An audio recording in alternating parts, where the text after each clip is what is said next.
নমস্কাৰ, আসসালামু আলাইকুম। আশা কৰোঁ আপোনালোক সকলো ভালে আছে। মোৰ বৰ্তমান ভাল। আজি চোলা ভটোৰা বনাওঁ, আহকচোন। মই সহজ পদ্ধতিত মই ঘৰত কেনেকৈ বনাওঁ, মই কি ধৰণে বনাওঁ আপোনালোকৰ লগত শ্বেয়াৰ কৰিছোঁ।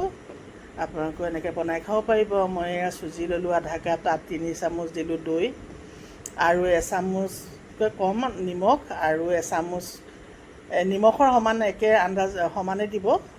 দৈ তেনেকৈ চুজিখিনি অকণমান দেৰি কাৰণে মই এনেকৈ সানি পেলাই এতিয়া থৈ দিম, কাৰণ চুজি অকণমান ফুলিব ন, দৈ থকা পানীটো তাত এবজৰ্ব কৰি ল'ব।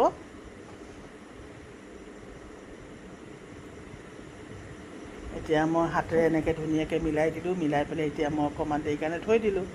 থৈ পেলাই এতিয়া মই ইয়াত ময়দা ব্যৱহাৰ নাই কৰা, কাৰণ ময়দা আমি নাখাওঁ। এতিয়া আটাই ব্যৱহাৰ কৰিছোঁ। 3 চামুচ আটা মই ধুনীয়াকৈ ইয়াত মিলাই দিম। 4 চামুচে দিলোঁ। এতিয়া মই অকণমান বেকিং পাউডাৰ দি দিছোঁ, এচামুচেই দি দিছোঁ। বেকিং চ'ডা হ'লে অকণ কম দিলেও হয়। তাত দি পেলাই এতিয়া মই ভাল ধৰণে ইয়াক আটা খচা নিচিনা ধুনীয়াকৈ খচি ল'ম, ডো বনাই ল'ম। হৈ গ'ল মোৰ ডো। এতিয়া মই অকণমান ৰিফাইন তেল দি ওপৰত ধুনীয়াকৈ এনেকৈ মোহাৰি পেলাই মই এতিয়া অকণমান দেৰি কাৰণে আধা ঘণ্টাৰ কাৰণে ঢাকি থৈ দিম। যিমান দেৰি ৰাখে সিমানেই ভাল হয়। মোৰ আধা ঘণ্টাৰ কাৰণে ৰাখিম, কাৰণ মই ৰাতিপুৱা ব্ৰেকফাষ্টত বনাইছোঁ নহয়। তাৰপৰা এয়া মই ৰাতিয়ে কাবুলী বুটটো তিয়াই থৈছিলোঁ। তো এতিয়া মই ধুনীয়াকৈ তাক ধুই ল'লোঁ। ধুই পেলাই এতিয়া প্ৰেছাৰত এয়া দি দিম বইল হ'বৰ বাবে। মই ইয়াত 2.5 গিলাচ পানী দিছোঁ। বেছি পানী নাই দিয়া, কাৰণ পানীখিনি বেছি হ'লে পিছত দিগদাৰ হ'ব শুকুৱাবলৈ। এতিয়া মই এখন কাপোৰত এয়া ইলাচি, ডালচেনি আৰু চাহপাত এচামুচ দি পেলাই মই এতিয়া প্ৰেছাৰ কুকাৰত বইল কৰা বুটখিনিৰ লগতে দি দিছোঁ। এনেকৈ ভাল ধৰণে গাঁঠি মাৰি পেলাই তাত নিমখ অকণমানো দিলোঁ মই। এতিয়া মই 6টা হুইচেল মৰাই ল'ম। তেতিয়া বুটখিনি মোৰ ধুনীয়াকৈ সিজি যাব। এয়া চাওক, হৈ গ'ল। এয়া বুটো সিজি গ'ল মোৰ। এয়া ধুনীয়াকৈ বুট সিজি গ'ল। এতিয়া মই টোপোলাটো পেলাই দিম। এতিয়া মই কেৰাহী এখন পাতি ল'লোঁ। তাত অলপমান মিঠাতেল দিছোঁ।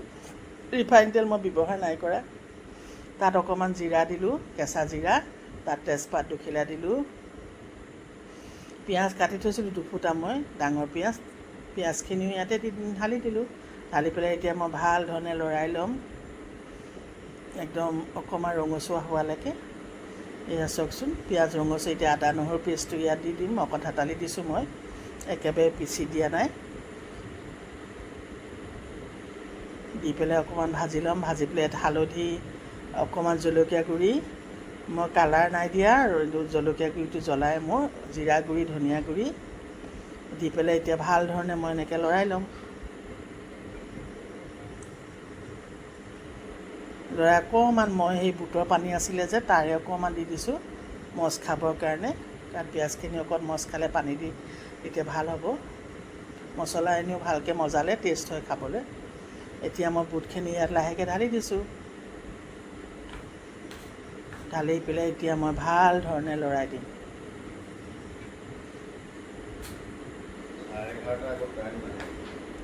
এতিয়া মই তেজপাত কেইখিলা পেলাই দিছোঁ উলিয়াই, কাৰণ তেজপাতৰ এতিয়া কাম নাই। এতিয়া মই ইয়াত বিলাহী ব্যৱহাৰ নাই কৰা। ইয়াত মই টমেটো চচ ব্যৱহাৰ কৰিছোঁ আজি। এনেকৈ বনাই খাবচোন, খুব টেষ্ট লাগে। বিলাহী নিদিলেও হৈ যায়। এতিয়া মই টমেটো চচখিনি ভাল ধৰণে মিলাই দিম। মই নিমখ বইল কৰোঁতে অকণমান দিছিলোঁ কাৰণে নাই দিয়া, কাৰণ চচত নিমখ থাকে ন, নিমখটো এনেও কমেই খাওঁ। তাৰপিছত এতিয়া যোনটো বাটি দি মই টমেটো চচ দিছোঁ, সেই বাটি দি 1 বাটি মই পানী এনেকৈ দি দিলোঁ বুটখিনিত। দি পেলাই এতিয়া মই অকণমান গৰম মছলা ওপৰতে ছটিয়াই দিম।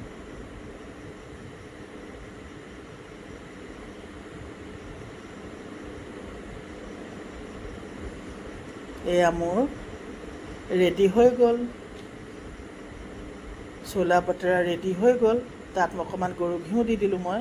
খাবলৈ ভাল লাগে, গোন্ধটো বৰ ধুনীয়া লাগে। আপোনালোকে দিলেও দিব পাৰে, নিদিলেও আপত্তি নাই। এতিয়া মই এনেধৰণে বেলি ল'লোঁ। বেলি পেলাই এতিয়া ভাজি ল'ম। এয়া চাওক কি ধুনীয়াকৈ ফুলিছে মোৰ। এনেকৈ ধুনীয়াকৈ বেলি ল'ব, বেছি ডাঠো নকৰিব পাতলো নকৰিব, বেলোতে ভালকৈ বেলিব। এয়া মোৰ হৈ গ'ল। এটা এটাকৈ মই এনেকৈ সকলোবিলাক ভাজি ল'ম। এয়া মোৰ ৰেডি। আজি আছে মোৰ ঘৰত মোৰ ভাইটি ল'ৰাটো, ডাঙৰটো ভাইটিৰ ল'ৰা, তাক দিছোঁ প্ৰথম খাবলৈ।